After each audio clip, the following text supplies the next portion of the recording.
दोस्तों, अपनों की चोट से जब जिंदगी बिखर जाए तो क्या टूटा हुआ अपनों को ही जख्म दे। दर्दनाक होता है, शर्मनाक होता है, और अक्सर जहां विश्वास होता है वही विश्वासघात भी होता है। तो दोस्तों, आज वक्त के जिस दौर में हम जी रहे हैं उसमें आने वाला पल किस शक्ल में हमारे सामने आएगा कोई नहीं जानता।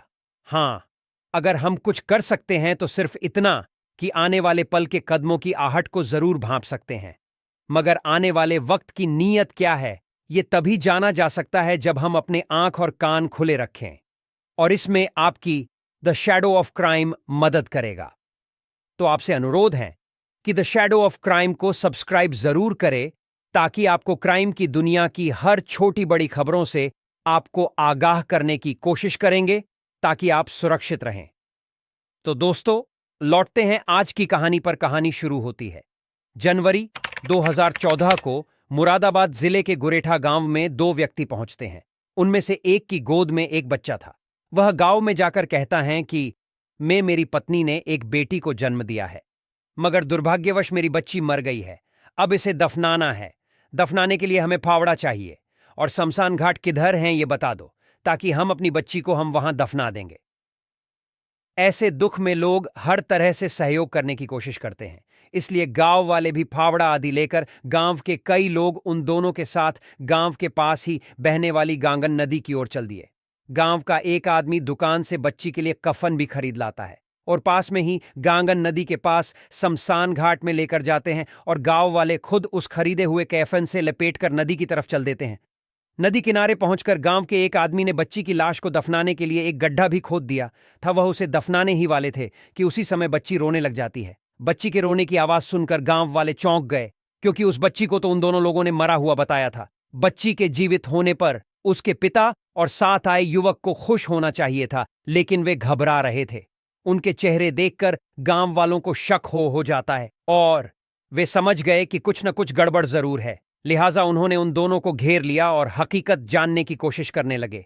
लेकिन वे यही कहते रहे कि डॉक्टर ने बच्ची को मृत बताया था। इसके बाद ही तो वे उसे दफनाने के लिए आए थे। यह बात गांव वालों के गले नहीं उतर रही थी। शोर शराबा सुनकर आसपास खेतों में काम करने वाले लोग भी वहां पहुंच गए। भीड़ बढ़ती देख वे दोनों वहां से भागने का मौका ढूंढने लगे, लेकिन लोगों ने उन्हें दबोच लिया और उसी समय पाकबड़ा थाने में फोन कर दिया। सूचना पाकर थाना प्रभारी तेजेंद्र यादव सब इंस्पेक्टर सहदेव सिंह के साथ श्मशान घाट पहुंच गए। उन्होंने दोनों लोगों से पूछताछ की तो एक ने अपना नाम राजेश और दूसरे ने दिनेश बताया। पुलिस ने जब बच्ची को देखा तो वह जीवित अवस्था में थी। वह 5-6 दिनों की लग रही थी। पूछताछ में पता चलता है कि वह राजेश की बेटी है और दूसरा युवक उसका साला है। पास में ही तीर्थंकर महावीर मेडिकल कॉलेज था। पुलिस ने उस बच्ची को अविलंब मेडिकल कॉलेज में भर्ती करा दिया, जिससे उसकी जान बच सके। और जब हॉस्पिटल में डॉक्टरों ने जब उस बच्ची को देखा तो वे चौंक गए, क्योंकि वह बच्ची उसी हॉस्पिटल में पैदा हुई थी और उसकी मां अब भी उसी हॉस्पिटल भर्ती थी। और फिर डॉक्टर पुलिस को बताते हैं कि बच्ची को उसका पिता राजेश जीवित अवस्था में ही ले गया था। उसके मरने का तो सवाल ही नहीं है। मामला गंभीर लग रहा था, इसलिए थाना प्रभारी ने यह सूचना नगर पुलिस अधीक्षक महेंद्र यादव को दे दी। उधर डॉक्टरों ने भी बच्ची को आईसीयू में भर्ती करके इलाज शुरू कर दिया। नगर पुलिस अधीक्षक महेंद्र भी थाना पाकबड़ा पहुंच गए। थाना प्रभारी ने उनके सामने राजेश से जब कड़ी पूछताछ की तो बच्ची को जिंदा दफन करने की एक चौंकाने वाली कहानी सामने आती है। दरअसल राजेश मूल रूप से उत्तर प्रदेश के बरेली शहर के हाफिजगंज का रहने वाला था। वह मोटर मैकेनिक का काम करता था। पिता राम भरोसे को जब लगा कि राजेश अपना घर चलाने लायक हो गया है, तो उन्होंने बरेली के ही नवाबगंज में रहने वाले मुक्ता प्रसाद की बेटी सुनीता से उसकी शादी कर दी। शादी हो जाने के बाद राजेश के खर्चे बढ़ गए थे, इसलिए राजेश कहीं दूसरी जगह अपने लिए नौकरी ढूंढने लगा। इसी दौरान उत्तरांचल के रुद्रपुर शहर स्थित एक फैक्ट्री में उसकी नौकरी लग गई। उस फैक्ट्री में बाइकों की चेन बनती थीं। कुछ दिनों बाद राजेश पत्नी सुनीता को भी रुद्रपुर ले गया। वहां हंसी खुशी के साथ उनका जीवन चल रहा था। इसी दौरान सुनीता गर्भवती हो गई। इससे पति पत्नी दोनों ही खुश थे। पहली बार मां बनने पर महिला को कितनी खुशी होती है, इस बात को सुनीता महसूस कर रही थी। राजेश भी सुनीता की ठीक से देखभाल कर रहा था। सुनीता को 7 महीने छड़ गए। अब सुनीता को कुछ परेशानी होने लगी थी, क्योंकि डॉक्टर ने भी सुनीता को कुछ एहतियात बरतने की हिदायत दे रखी थी। सावधानी बरतने के बाद भी अचानक एक दिन सुनीता को प्रसव पीड़ा हुई। जिस डॉक्टर से सुनीता का इलाज चल रहा था, राजेश पत्नी को तुरंत उसी डॉक्टर के पास ले गया। सुनीता का चेकअप करने के बाद डॉक्टर ने स्थिति गंभीर बताई, क्योंकि सुनीता के पेट में 7 महीने का बच्चा था। यदि वह 8 साढ़े 8 महीने से ऊपर का होता तो डिलीवरी कराई जा सकती थी, लेकिन समय से 2 महीने पहले डिलीवरी कराना उस डॉक्टर की नज़रों में मुनासिब नहीं था। ऐसी हालत में सुनीता को किसी अच्छे अस्पताल या नर्सिंग होम में ले जाना जरूरी था। तो रुद्रपुर में कई नर्सिंग होम ऐसे थे जहां सुनीता को ले जाया जा सकता था, लेकिन वे महंगे होने की वजह से राजेश के बजट से बाहर थे। लिहाजा वह अपनी पत्नी को लेकर मुरादाबाद आ जाता है और उसे तीर्थंकर महावीर यूनिवर्सिटी के मेडिकल कॉलेज में भर्ती करा दिया, और 4 जनवरी 2014 को सुनीता ने एक बेटी को जन्म दे देती है। लेकिन यहां सुनीता के लिए एक और मुसीबत खड़ी होती कि बच्ची 7 महीने में पैदा हुई थी तो वह बेहद कमजोर थी। उसे इंक्यूबेटर में रखा जाना बहुत जरूरी था, लेकिन मेडिकल कॉलेज में जो इंक्यूबेटर थे उनमें पहले से ही दूसरे बच्चे रखे हुए थे। ऐसी स्थिति में मेडिकल कॉलेज के जॉइंट डायरेक्टर डा विपिन कुमार जैन ने राजेश को सलाह दी कि वह अपनी बच्ची को किसी अन्य नर्सिंग होम या अस्पताल या फिर दिल्ली ले जाए, क्योंकि बच्ची की हालत ठीक नहीं है। उधर इतनी कमजोर बच्ची को देखकर वार्ड में भर्ती मरीजों के तीमारदारों ने राजेश के मुंह पर ही कह दिया कि ये बच्ची बचेगी नहीं, और यदि बच भी गई तो पूरी जिंदगी अपंग रहेगी। लेकिन राजेश ने उनकी बातों पर ज्यादा ध्यान नहीं दिया। बेटी की जान बचाने के लिए राजेश उसे लेकर मुरादाबाद के साईं अस्पताल पहुंचा। राजेश के साथ उसका साला दिनेश भी था। साईं अस्पताल में बच्ची को भर्ती करने से पहले 10,000 रुपए जमा कराने को कहा गया, लेकिन यहां समस्या और खड़ी होती राजेश के लिए कि पास उस समय इतने रुपए नहीं थे। फिर भी राजेश ने अस्पताल कर्मियों से कहा भी कि वह पैसे बाद में जमा करा देगा, पहले बेटी का इलाज तो शुरू करो। लेकिन उसके अनुरोध को अस्पताल कर्मियों ने अनसुना कर दिया।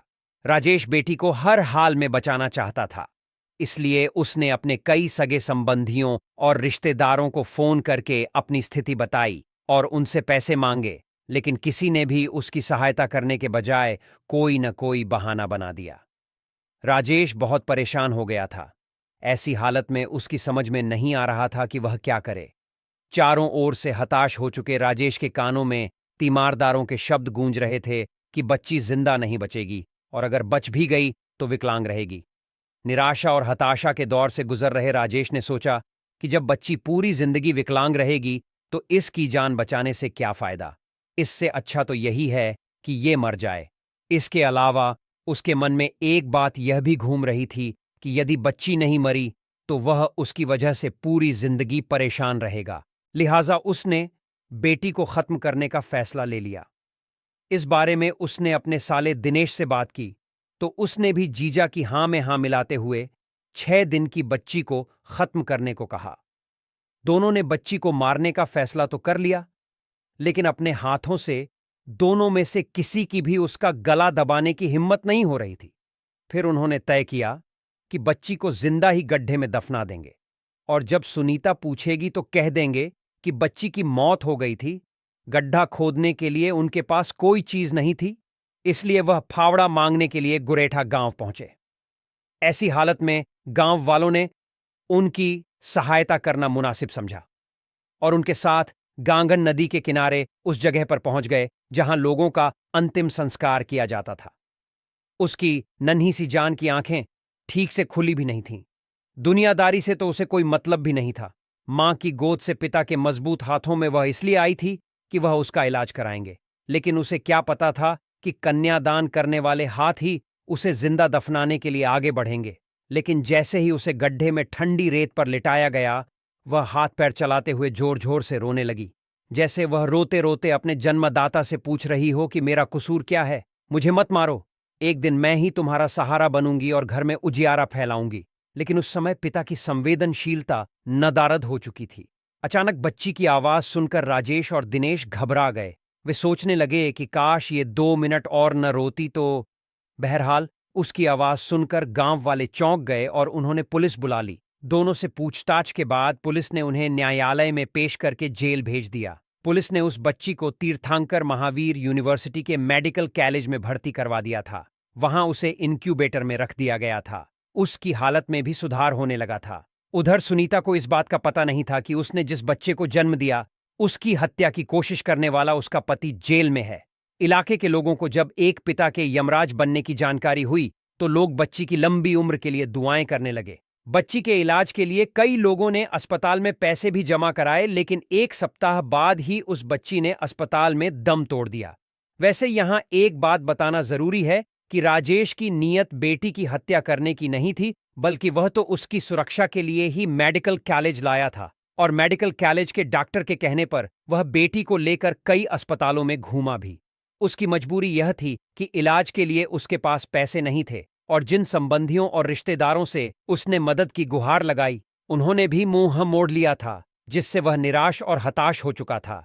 लेकिन दोस्तों, यहां गलती सिर्फ राजेश की नहीं। अस्पताल के वार्ड में मरीजों के तीमारदारों ने बच्ची के बारे में जो गलत धारणाएं राजेश के मन में भर दी थीं, इन्हीं धारणाओं ने उसे यमराज बनने के लिए मजबूर किया।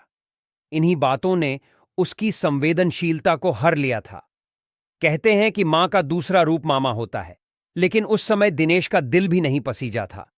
वह भी कंस मामा बन रह गया। हर इंसान की अपनी समस्याएं होती हैं, और वो अपने तरीके से अपना समाधान खोजता है।